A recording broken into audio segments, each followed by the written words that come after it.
ಎಲ್ಲರೂ ಅವ್ರ ಆಶೀರ್ವಾದ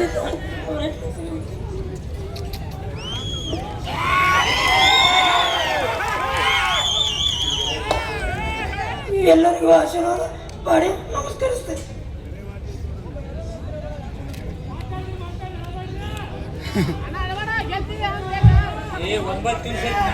ನನ್ನ ತಂದೆ ಸಮಾನರಾದ ಮುಖ್ಯಮಂತ್ರಿಗೆ ನನ್ನ ನಮಸ್ಕಾರಗಳು ಮತ್ತು ವೇದಿಕೆ ಮೇಲಿರುವ ಎಲ್ಲ ಗಣ್ಯಮಣ್ಣರಿಗೆ ನಮಸ್ಕಾರ.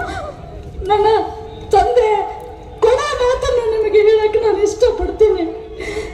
ಭಾನುವಾರ 4 ಗಂಟೆಗೆ ಡೈಲಿ ಫಿಸಿಯೋಥೆರಪಿ ಅವರು 2 ಟೈಮ್ ಬರ್ತಾ ಇದ್ರು, ಬೆಳಗ್ಗೆ ಮತ್ತು ಸಾಯಂಕಾಲ.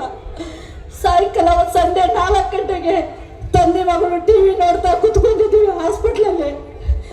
ಅಪ್ಪ ನಿನಗೆ ಎಕ್ಸರ್ಸೈಸ್ ಮಾಡಿಸ್ಲಾ ಅಂತ ಕೇಳಿದೆ. ಬೇಡಮ್ಮ, ಯಾಕೋ ಬೇಜಾರಾಗ್ತಾ ಇದೆ, ಬೇಡ ಅಂದರು.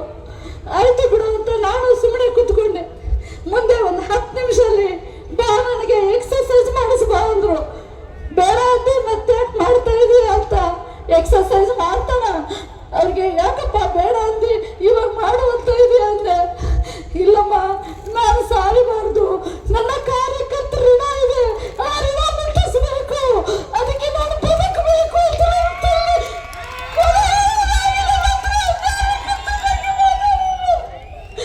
ತಮ್ಮೆಲ್ಲರ ಉಳಿಯಾಗ ನನ್ನ ತಮ್ಮನನ್ನ ಹಾಕಿದ್ದಾರೆ. ದಯಮಾಡಿ ನೀವೆಲ್ಲರೂ ಗುರು ಹಿರಿಯರು ಎಲ್ಲರೂ ನಮ್ಮನ್ನ ಎತ್ತಿಡಬೇಕು. ನಮ್ಮ ಸಣ್ಣ ಪುಟ್ಟ ಏನೇ ತಪ್ಪಾಗಿದ್ರು ತಮ್ಮ ಉಡಿಯಾಗ ಹಾಕೊಂಡು ಇವತ್ತು ನಾನು ಸೇರಿಬಿಟ್ಟು ಕೇಳ್ತೀನಿ.